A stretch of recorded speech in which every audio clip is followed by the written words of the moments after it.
갈라디아서 1장 18절부터 24절입니다. 갈라디아서 1장 18절부터 24절. 갈라디아서 1장 18절부터 24절. 갈라디아서 1장 18절부터 24절.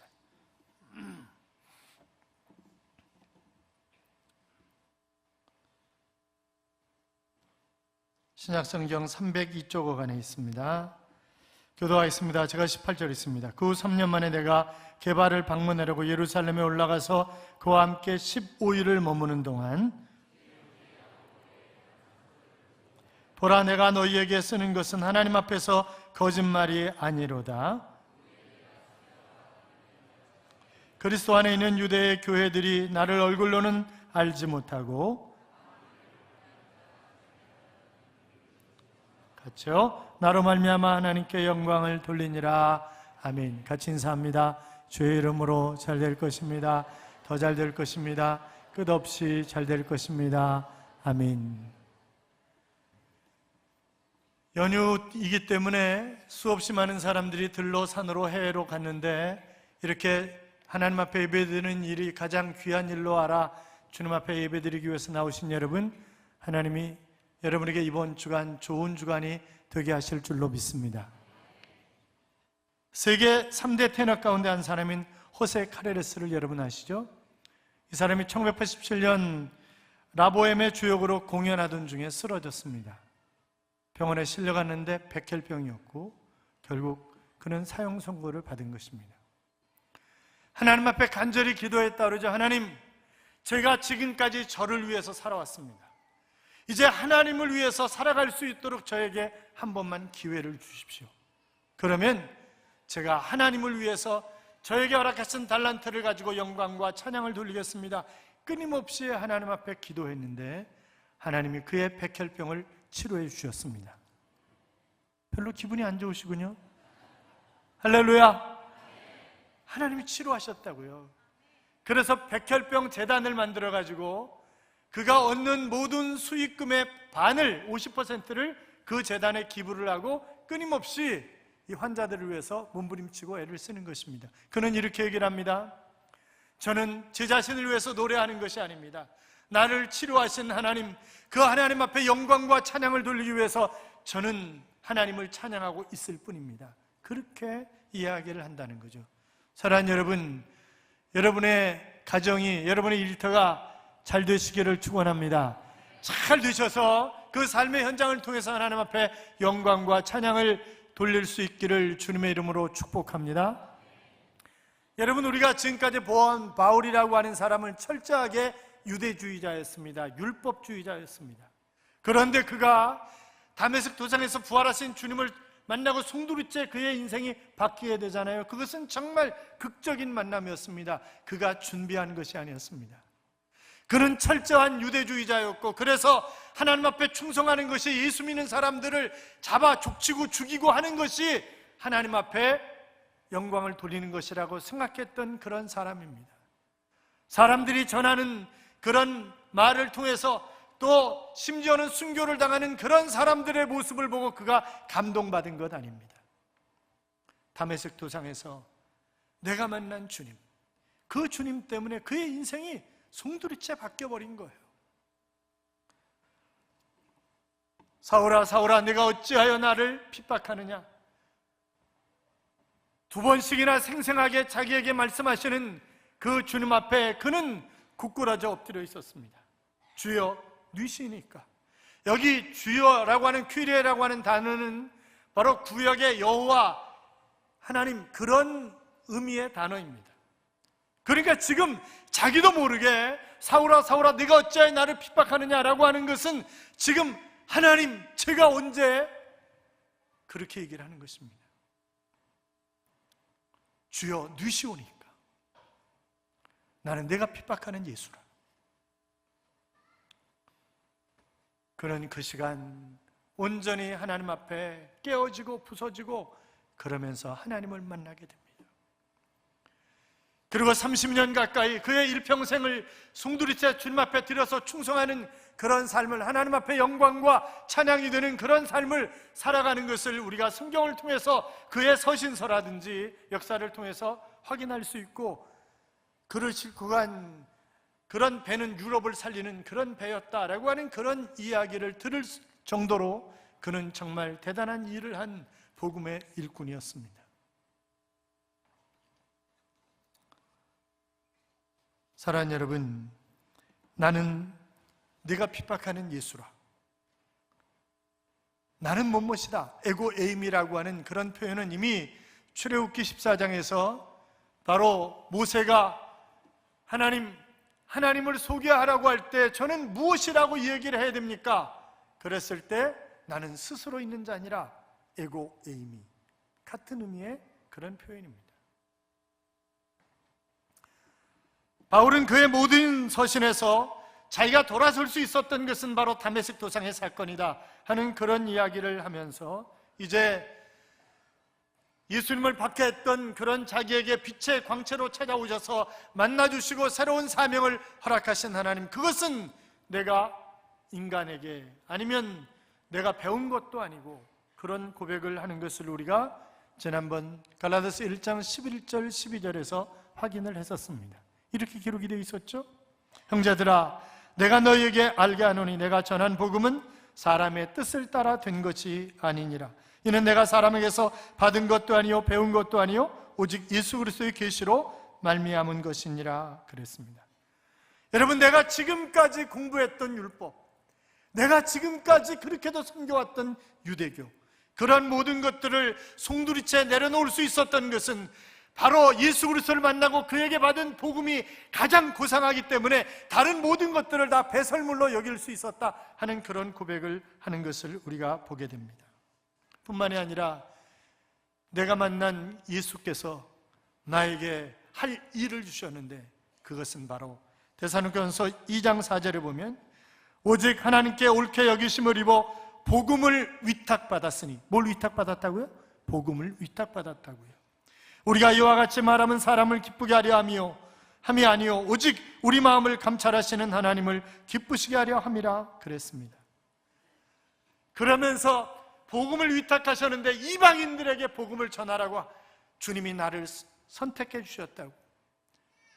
마땅히 죽을 수밖에 없는 죄인이지만 스데반을 돌로 때려 죽이는 자리에 책임자였고 다메섹에 사는 개종한 사람들을 잡아다가 죽이기 위해서 달려갔던 자기였지만 그럼에도 불구하고 자기를 받아주시고 사도로 삼아주신 그 주님, 그 주님이 고린도전서 1장 17절에서도 자기에게 이렇게 말씀하셨다고 고백합니다.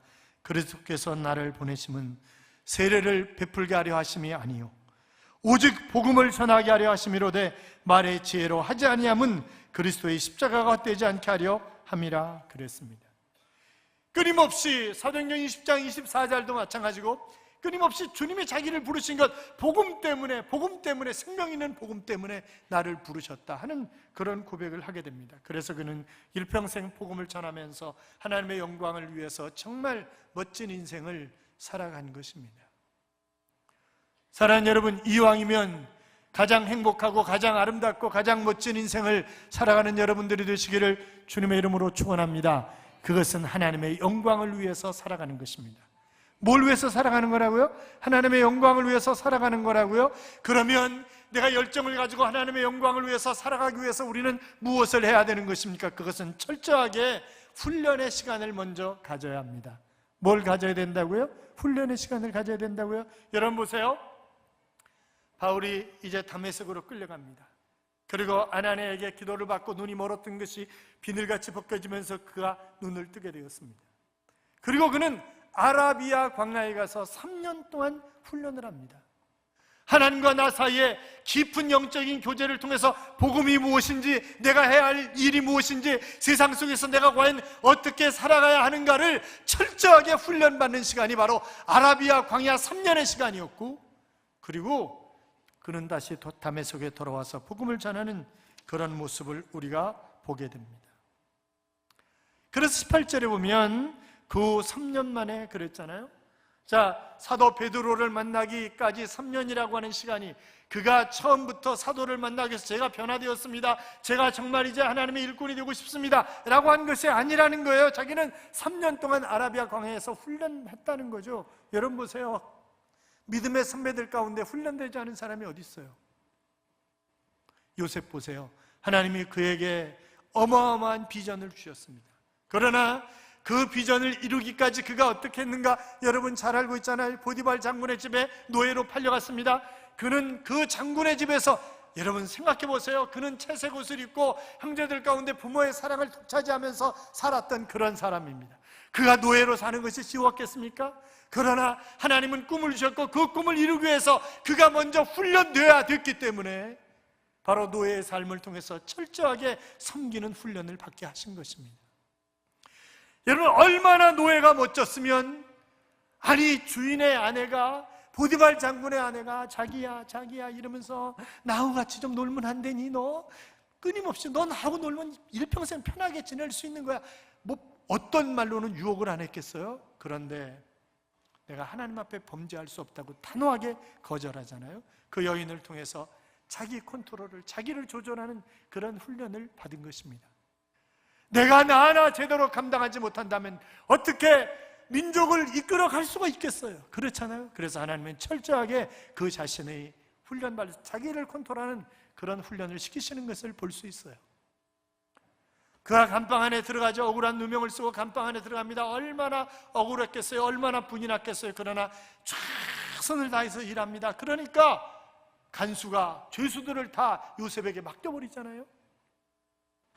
그리고 거기에 떡 굽는 관원장, 술 맡은 관원장이 들어왔을 때 그들이 꾼 꿈을 해석해주고, 이제 술 맡은 관원장이 나가서 그가 자기를 구원해 줄 것을 간절히 열망하지만 그러나 잊어버리잖아요. 그 친구가 잊어버리는 거예요. 수년이 흘러갑니다. 그는 감옥 안에서 철저하게 인내의 훈련을 배우는 것입니다. 여러분, 인내하지 않고 이루어지는 것은 아무것도 없어요. 그렇잖아요. 십자가 없는 영광은 없습니다. 훈련 없는 스타는 있을 수가 없는 거예요. 그렇잖아요. 우리가 잘 아는 손흥민이나, 여러분 그가 미술가든 음악가든 그가 어떤 사람이든, 여러분 우리 지휘하시는 이태영 집사님이 서가지고 악보도 안 보고 그냥 지휘하잖아요. 계속 얼마나 주중에 많이 연습하시겠어요, 혼자. 그리고 저는 저 앞에 쓰는 것입니다. 그냥 되는 일이 어디 있겠어요? 그렇잖아요. 사랑하는 여러분, 우리는 끊임없이 우리에게도 3년간의 아라비아의 광야의 시간이, 주님과 나와 깊은 교제를 통해서 복음이 무엇인지, 삶의 비결이 무엇인지, 내가 어느 길로 가야 하는 것인지, 주님의 뜻이 무엇인지를 알아야 하는 그런 시간들이 우리에게 필요하다고 한다면, 여러분 그렇잖아요. 누가 나에게 복음이 뭐냐고, 너 왜 교회 다니냐고 물어보면, 복음이란 말이야, 예수 그리스도가 나의 죄 때문에 이 땅에 오셔서 그러면서 십자가, 부활, 승천, 재림할 거 없이 그것을 얘기할 수 있는, 내가 믿는 그 주님을 이야기할 수 있어야 되잖아요. 복음이 뭔지. 그런데 내가 얘기할 수 없다고 한다면 불신자들 앞에서 어떻게 내가 담대하게, 아니 이단과 어떻게 싸워서 승리할 수가 있겠어요? 사랑하는 여러분, 철저하게 훈련된 그런 신앙인이 되시기를 주님의 이름으로 축원합니다. 축원합니다. 뿐만이 아니라 내가 복음을 함께 나눌 수 있도록 복음으로 무장되어 있어야 합니다. 그래야 내 하나님의 영광과 찬양을 돌리는 그런 삶을 살아갈 수가 있는 거예요. 닉슨 대통령의 특별 보좌관이었던 찰스 콜슨이라고 하는 사람을 여러분 기억하시죠? 이 사람은 워터게이트 사건 때문에 감옥에 갇히게 되었습니다. 여러분 정말 잘 나가던 사람이, 제가 그래서 그 전에 그런 얘기 했잖아요. 내가 11평짜리 아파트에 살다가 45평짜리 아파트로 가면 처음은 넓지만 금세 적응해요. 그건 적응하는 게 어렵지 않아요. 그러나 내가 45평짜리 아파트에 살다가 11평짜리 아파트로 이사 가면 적응하는데 너무 힘들어. 그건 쉽지 않아요. 그렇잖아요. 그러니까 이 사람이 하늘에 날아가는 새도 떨어뜨린다라고 할 정도로 막강한 권세를 가지고 있었던, 정말 머리가 아주 탁월한, IQ가 150 이상 되는 아주 샤프한, 정말 잘 나가는 그런 사람인데 감봉에 갇혔으니까 얼마나 열받겠어요. 대가리 벽에다 박고 별짓을 다 하는 거죠. 그의 좋은 친구 3사람이 있었다고 얘기했잖아요. 여러분 친구를 잘 지내야 돼요. 그러니까 상원 의원이었던 친구들이 끊임없이 면회를 오는 거예요. 야 인마, 생각해봐. 내가 이렇게 된 데는 너 하나님 떠나 살고 있었잖아. 지금까지 하나님 앞에 다시 돌아가야 되는 거야. 하나님의 뜻이 있는 거야. 시끄러 이 자식아 막 이러면서, 그러다 결국 아니 저놈들이 왜 도대체 하나님이 어떻게 간섭하시길래 저렇게까지 하나. 그래가지고 그가 성경을 읽기 시작했고, 성경을 통해서 드디어 살아계신 하나님을 만나고, 그리고 감옥이 다시 보였대잖아요. 지금까지 가장 아름다운 이런 장소는 없었다고. 그러면서 감옥 안에서 동료들 빨래 대주고 별거 다 했대잖아요. 그러면서 그는 본 어게인이라고 하는, 거듭남이라고 하는 책을 썼습니다. 그는 이렇게 얘기합니다. 내가 대통령을 모시고 수없이 많은 회의를 하고 수없이 많은 일들을 했지만, 그러나 세상은 변화된 것이 아무것도 없습니다. 내가 예수 그리스도를 만난 것처럼 정말 극적인 변화를 가져오는 것은 세상에 단 한 건도 없었습니다. 나는 이제 나간다고 한다면 억울하게 감방 안에 들어온 죄수들을 위해서 나는 살아갈 것입니다 라고 하는 그런 이야기를 본 어게인이라고 하는 책에서 이야기를 하고 있습니다. 그는 지금 죄수들에게 복음을 전하는 일을 하면서 살아가고 있는 것입니다. 사랑하는 여러분, 그리스도인은 거듭난 사람입니다. 살아계신 하나님을 만난 거예요. 그래서 내 삶이 송두리째 이제는 하나님 바라보고 달려가는 그런 삶으로, 그전에는 물질 바라보고 권력 바라보고 명예 바라보고 직위 바라보고 이렇게 살아갔지만, 지금은 주님 바라보고 어떻게 하면 다른 사람을 행복하게 할 수 있을까, 그렇게 바뀌어가는 삶이에요. 단순하게 술, 담배 끊는 것이 아니라 삶이 송두리째 바뀌어가는 삶이 거듭난 삶인 것입니다. 여러분 거듭나셨습니까? 거듭나고 나셨다고 한다면 크게 한번 아멘. 아멘. 그런데 좀 아멘하기가 좀 그렇죠. 우리가 거듭났지만 그러나 끊임없이 성화되어가는 그런 삶을 우리는 살아가고 있는 것입니다. 사랑하는 여러분, 자 그런데 지금 3년 후에 예루살렘에 올라갔어요. 왜요? 사도들과 신앙의 교제를 하기 위해서. 베드로는 성경의 수제자라고 안 나와 있지만 자타가 공인하는 수제자입니다. 늘 도팡 잘난 척하고 주는 그리스도 살아계신 하나님의 아들입니다. 절대 주님이 그럴 수 없습니다. 쟤네들은 다 버려도 저는 아닙니다. 이러고 오두방정을 떠는 게 베드로잖아요. 그래도 또 그런 사람이 있어야 돼요. 그렇잖아요. 교회에도 보면 오두방정을 떨고 저지르고 나가는 사람이 있고, 한쪽에서는 이러고 보듬고 막 이러는 사람도 있고, 이런저런 사람들이 다 필요한 거죠. 베드로와 깊은 영적인 교제를 합니다. 과연 주님을 만나서 내가 주님께 깨달은 이 복음이 정말 맞는 것인지 아닌지. 그 당시에 예루살렘 교회의 감독은 야고보였습니다. 예수님의 동생 야고보입니다. 사도 야고보가 아니라 예수님의 동생 야고보예요. 그는 행함이 없는 믿음은 죽은 것이라고, 다른 사람들이 야 저 사람을 봐라, 저 사람이 예수님의 동생이잖아. 그런데 자기 형 예수님을 하나님이라고 부르고 있잖아. 응? 저 사람 보면 믿을 수밖에 없잖아. 당시에 정말 대단한, 그래서 예루살렘 교회의 감독이 돼 있는 거예요 지금. 그러면서 깊은 교제를 나누면서 내가 깨닫고 있는 복음이 과연 맞는 것인지 아닌지. 사랑하는 여러분, 우리가 교회에서 수요일마다 웨스트민스터 신앙 고백을 하고, 그 다음에 큐티 학교를 하고 통통을 하고 이런저런 것들을 하는 이유가 뭐예요? 개혁주의 신앙에 내가 가지고 있는 신앙이 맞는 것인가 아닌가 하는 것을 점검해 가고, 보다 더 성숙해 가기 위해서, 성장해 가기 위해서 우리가 그런 시간들을 갖는 것 아니겠습니까? 그런데요, 보세요. 여러분, 전도하기 제일 힘든 사람이 누구예요? 가족이에요. 가족이 제일 힘들어요. 왜냐하면 다른 사람, 나를 잘 안면만 아는 사람은 어차피 늘 좋은 관계 속에 있기 때문에 복음을 전하는 것이 그렇게 어렵지 않아요. 그런데 내 뒷면까지 아는 사람은 이게 쉽지 않아요. 쉽지 않아요. 지금 이 길리기아, 수리아 여기가 바울의 고향인 다소예요. 다소가 있는 지방이에요. 그러니까 자기 고향 사람들이 다 알아. 바울이 어떤 사람인지 다 알아. 유대교에 미쳐가지고, 율법에 미쳐가지고 바리새인으로 정말 하나님의 영광을 위해서 산다고 몸부림쳤던 저가, 아니 예수가 누구길래 완전히 변한 거냐 도대체. 그러면서 고향 사람들이 서서히, 처음에는 안 믿었어요. 다 두려워했잖아요. 사도들도 두려워했고 다 두려워했어요. 그런데 고향 사람들이 한 사람, 두 사람 예수 믿고 돌아오기 시작하는 것입니다. 왜요? 그가 거듭났기 때문에, 그가 복음으로 무장되어 있기 때문에. 그래서 바뀌어가는 거예요.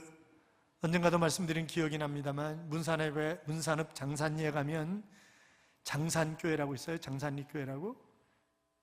제가 기억하기로는 80년대 초반에, 그러니까 제가 70년대 신학하다가 군대 5년짜리 학생회장 하다가 데모하고 군대 5년짜리 갔다가 도망와가지고 82년도에 학교에 다시 들어갔어요. 다시 들어갔는데 그해 8월 달에 학생들 몇 명과 함께 그 마을에 복음을 전하러 갔어요. 거기는 교회가 없는데요. 장산 1리가 150세대, 장산 3리가 100세대인지 하여튼 그렇게 있었던 데인데 교회가 없는 곳이에요. 그래서 가서 여름에 화장실 청소해주고, 그때 화장실은 퍼잖아요. 퍼식 아시죠? 퍼식? 그래서 거기는 하얀 친구들이 많이 살고 있잖아요. 하얀 구데기들이 많이 살고 있습니다. 그래서 그 약 뿌려주고, 그리고 애들 데리고 여름 성경학교 하고 교대로 돌아가면서 가서 예배를 드리는 거예요. 주일날, 수요일날 예배를 드리는 거예요. 어른들은 아무도 안 나와요. 왜냐하면 문산읍에 사는 분이 장산리에 교회가 없다는 이야기를 알고 한 믿음 좋은 집사님이 장산리로 이사를 온 거예요. 그리고 마을 주민들이 고사를 지내는 고목나무가 있었어요. 그 인부 동원해가지고 몰래 밤에 잘라버렸어요. 그런데 그 집사님이 5일 만에 죽었어요. 그러니까 동네 사람들이 봐라, 급사했다 저거. 그리고 교회 안 나오는 거예요. 그럼 나오겠어요? 안 나오는 거지. 이제 가을이 와가면서 날씨가, 밖에서 예배 드리는 게 한계가 있고 그러는데 천막이라도 쳐서 예배를 드려야 되겠다 그러고 천막을 학교에다 사달라 그랬더니 학교에서 목회를 하시는 그 강의하시는 목사님들에게 그 교회에서 좀 도와달라고 그렇게 얘기를 하라고 그러면서 학교에서 공문을 만들어줬어요. 아무도 안 도와주는 거예요. 그런데 고경 목사님이, 제가 부교육자로 있던 교회 고경 목사님이 텐트를 사주셨어요. 그 텐트를 치고 예배를 드리는 거예요. 한겨울이 돼갑니다. 추워서 예배를 드릴 수가 없는 거예요. 그랬더니 불쌍해 보이는지 한 노인분이 자기 집에 사랑방에 와서 예배를 드리라는 거예요. 그 사랑방에 가서 예배를 드리는데 드디어 어른 한 분이 생긴 거잖아요. 그 할머니. 그런데 그 할머니는 귀머거리 할머니였어요. 그 할머니 한 사람 놓고 열심히 막 설교하고 그러는 거예요. 찬송 부르고. 그런데 아무도 안 와. 아무도 안 오는 거예요. 그런데 그러면 어떻게 교회가 세워졌냐? 그 동네에 개차반 때문에 세워진 거예요. 개차반이 있었어요. 술만 먹으면 자기 아버지건 할아버지건 동네 어른이건 뭐건 없는 거예요. 막 두들겨 패고 난리를 치는 개차반이 있었어요. 그런데 그러니까 아주 저 인간 때문에 하여튼 저쪽에서 온다는 피해가는 거지 다. 그런데 이 친구가 서울 가는데 서울 가서 예수 그리스도를 만나는 거예요. 그리고 완전히 변화된 거예요, 이 친구. 그 동네 와가지고 서울에 있다가 이제 명절 때 다니는데 동네 와가지고 안녕하세요. 그리고 인사하고 다니는 거예요. 야, 너 왜 이렇게 변했냐? 그러니까, 네, 제가 예수 믿거든요. 야, 다른 건 몰라도 말이야, 쟤 변한 거 보니까 예수라는 양반이 살아있는 갑이야. 이래가지고 동네 사람들이 하나 둘 예수 믿기 시작해서 교회가 아름답게 세워져 있고 사택도 아름답게 지어져 있어요. 사랑하는 여러분, 내가 변하지 않는 한 결단코 내 곁에 있는 사람들이 예수 믿는다는 것, 이거 쉽지 않습니다. 자, 그래서 사도 바울이 열심히 복음을 전하고 그래서 나로 말미암아 하나님께 영광을 돌리니라, 이렇게 마지막 24절에 기록하고 있는 것을 우리가 볼 수 있는데, 사랑하는 여러분, 여러분 주변 사람들이 야, 저 친구 봐봐, 하나님 살아계시니까 저렇지 어떻게 저럴 수 있겠어? 그런 주인공들이 되시기를 주님의 이름으로 축원합니다. 그런 사람들이 있을 때 교회는 부흥하는 거예요. 여러분, 교회가 부흥해야 여러분 가정이 부흥할 수 있어요. 교회가 부흥해야 여러분의 일터가 부흥합니다. 이 지역이 부흥할 수 있습니다. 우리 민족이 잘 될 수 있습니다. 잘 되시기를 축원합니다. 여러분이 잘 되는 것 때문에 여러분의 가정과 일터가 이 지역과 나라와 민족과 열방이 잘 될 수 있기를 소원합니다. 반드시 우리 제자교회 때문에 이 지역도 이 민족도 잘 될 줄로 믿습니다. 사랑하는 여러분, 여러분의 신앙은 지금 어디에 머물러 있는 것입니까? 다메섹 도상입니까? 아니면 예루살렘입니까? 아니면 사도 바울처럼 아라비아 광야입니까?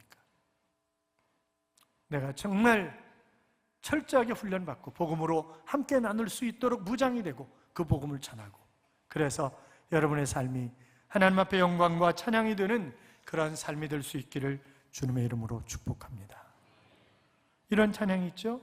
나 가진 재물 없으나, 나 남이 가진 지식 없으나, 나 남에게 있는 건강 있지 않으나, 나 남이 없는 것 있으니, 나 남이 못 본 것을 보았고, 나 남이 듣지 못한 음성 들었고, 나 남이 받지 못한 사랑 받았고, 나 남이 모르는 것 깨달았네. 공평하신 하나님이 나 남이 가진 것 없지만 공평하신 하나님이 나 남이 없는 것 갖게 하셨네 라고 하는 그런 찬양입니다. 그렇습니다. 우리가 지식은 없지만, 우리가 재물은 없지만, 우리가 건강은 없지만, 그러나 하나님이 우리에게 주신 복음이 있습니다. 생명이 있습니다. 우리가 얼마든지 아름답게 쓰임받을 수 있습니다. 하나님의 영광과 찬양을 돌리는 그런 삶이 우리의 삶이 될 수 있습니다. 그렇게 살아가시기를 축복합니다. 축복합니다.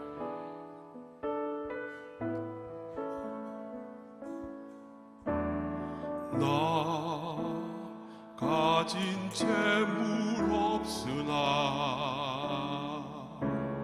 나 남이 가진 지식 없으나, 나 남에게 있는 건강 있지 않으나, 나 남이 없는 것 있으니, 나 가진 재물 없으나, 나 남이 가진 지식 없으나, 나 남에게 있는 건강 있지 않으나, 나 남이 없는 것 있으니, 나 남이 못 본 것을 보았고, 나 남이 듣지 못한 음성 들었고, 나 남이 받지 못한 사랑 받았고, 나 남이 모르는 것 깨달았네. 공평하신 하나님이 나 남이 가진 건 나 없지만, 사랑하는 여러분, 우리가 재물이 없지만, 지식이 없지만, 건강이 없지만, 그러나 우리에게 거듭난 주님과의 체험이 있습니다. 복음이 있습니다. 이 복음을 가지고 전하며 열정적인 삶을 살아가기를 열망하면서 우리 함께 부릅니다.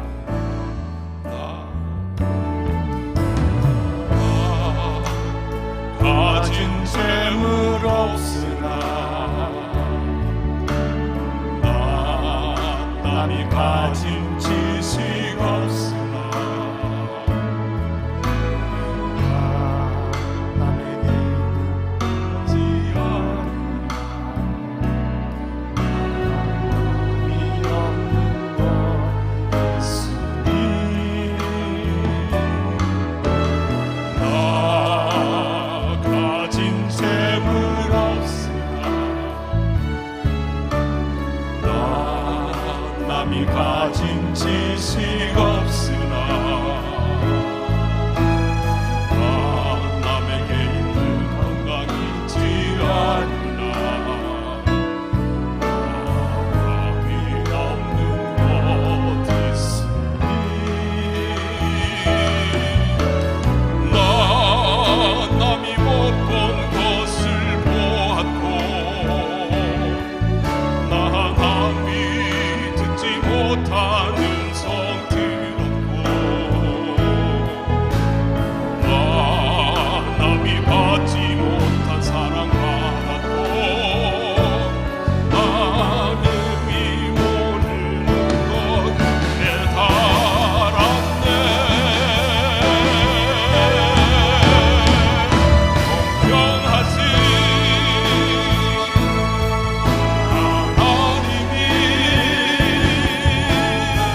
공평하신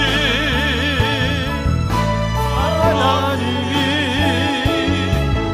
나란히 없는 것 앞에 하셨네. 사랑하는 여러분, 그렇습니다. 우리가 세상적으로 부족하다 할지라도 우리는 주님의 음성을 들은 거듭난 하나님의 자녀들입니다.